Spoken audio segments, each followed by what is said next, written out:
உள்நாட்டிலேயே தயாரிக்கப்பட்ட INS நிஸ்டார் கப்பல் இந்திய கடற்படையில் இணைக்கப்பட்டது. ஆழ்கடல் டைவிங் மற்றும் மீட்பு பணிகளுக்கு உதவுவதற்காக நிஸ்டார் கப்பல் விசாகப்பட்டினத்தில் உள்ள இந்துஸ்தான் கப்பல் கட்டுமான நிறுவனத்தால் தயாரிக்கப்பட்டது. இந்த கப்பல் மத்திய அமைச்சர் சஞ்சய் சேத் மற்றும் கடற்படை தலைவர் அட்மிரல் தினேஷ் முன்னிலையில் கடற்படையில் இணைக்கப்பட்டது.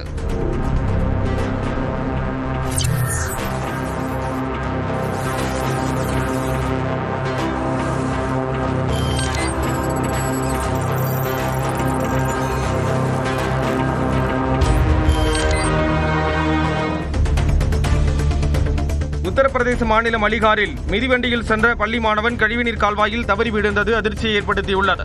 அலிகாரைச் சேர்ந்த மாணவன் மிதிவண்டியில் சென்று கொண்டிருந்தார். அப்போது சாலை ஓரம் திறந்த வெளியில் இருந்த கழிவுநீர் கால்வாயில் எதிர்பாராத விதமாக விழுந்தார். இதனை கண்ட அப்பகுதியினர் சிறுவனை மீட்டனர்.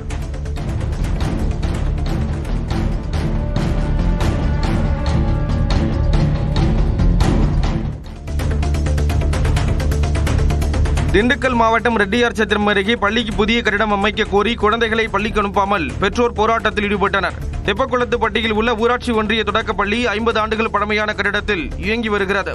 இந்த பள்ளியின் மேற்கூரை ஓடுகள் சேதமடைந்ததுடன் கட்டிடமே பாழடைந்த நிலையில் உள்ளதாக பெற்றோர் புகார் கூறியுள்ளனர். இதனால் புதிய கட்டிடம் அமைத்து தர கிராம சபை கூட்டத்தில் நிறைவேற்றப்பட்ட தீர்மானத்தின் மீது நடவடிக்கை ஏதும் எடுக்கப்படவில்லை என அவர்கள் போராட்டத்தில் ஈடுபட்டனர்.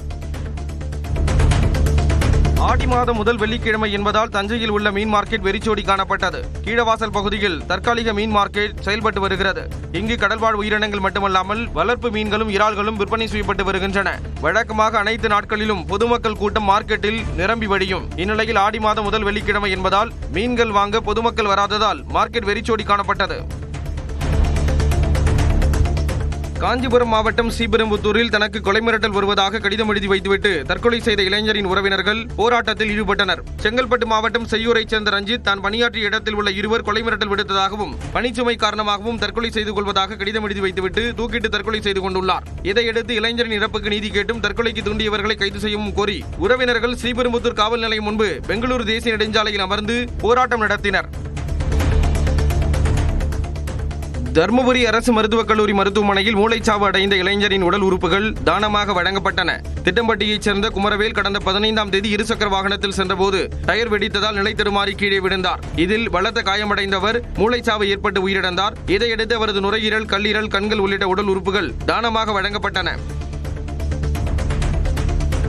வேலூரில் நகைகள் பாலிஷ் போடும் 2 கடைகளின் பூட்டை உடைத்து கொள்ளையடிக்கும் சம்பவத்தின் சிசிடிவி காட்சிகள் வெளியாகியுள்ளன. காளியம்மன் கோயில் தெருவில் செந்தில்வேல் மற்றும் ரகுபதி ஆகியோர் அருகருகே நகைகள் பாலிஷ் செய்யும் கடை வைத்துள்ளனர். இந்நிலையில் இவர்களின் கடைகளின் பூட்டை உடைத்து உள்ளே சென்ற மர்ம நபர்கள் 300 கிராம் வெள்ளி நகைகள் மற்றும் 2 சவரன் தங்க நகைகளை திருடினர்.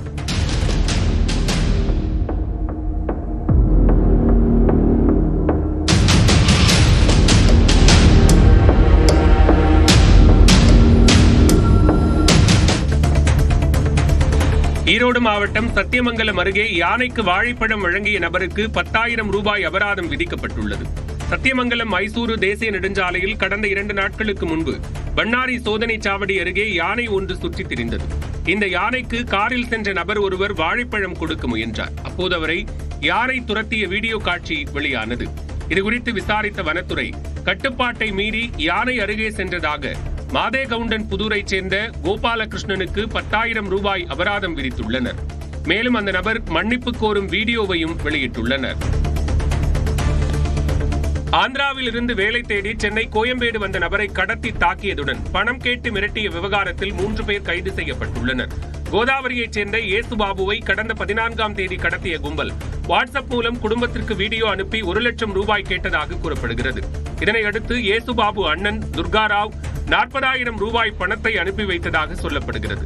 இது தொடர்பான புகாரை விசாரித்த காவல்துறையினர் 3 பேரை கைது செய்துள்ளனர். திருவள்ளூர் மாவட்டம் கும்மிடிப்பூண்டி சிப்கா தொழிற்பேட்டையில் பழைய டயர்கள் சேமிப்பு கிடங்கில் அதிகாலை நேரத்தில் தீ விபத்து ஏற்பட்டது.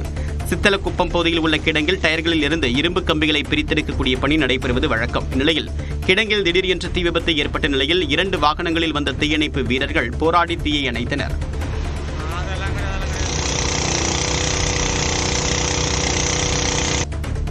திருவாரூரில் ஆட்டோ குறுக்கே வந்ததால் அரசு பேருந்து கட்டுப்பாட்டை இழந்து சாலையோர பள்ளத்தில் சரிந்த சிசிடிவி காட்சி வெளியாகியுள்ளது. திருச்சியிலிருந்து வேளாங்கண்ணி சென்ற அரசு பேருந்து திருவாரூர் ரயில்வே மேம்பாலம் அருகே சென்று கொண்டிருந்தது. அப்போது திருவாரூரில் இருந்து வந்த ஆட்டோ திடீரென சாலையின் குறுக்கே வந்ததால் அதன் மீது மோதாமல் இருக்க அரசு பேருந்து ஓட்டுநர் திடீரென பிரேக் பிடித்துள்ளார். அப்போது கட்டுப்பாட்டை இழந்த பேருந்து சாலையோர பள்ளத்தில் இறங்கியது.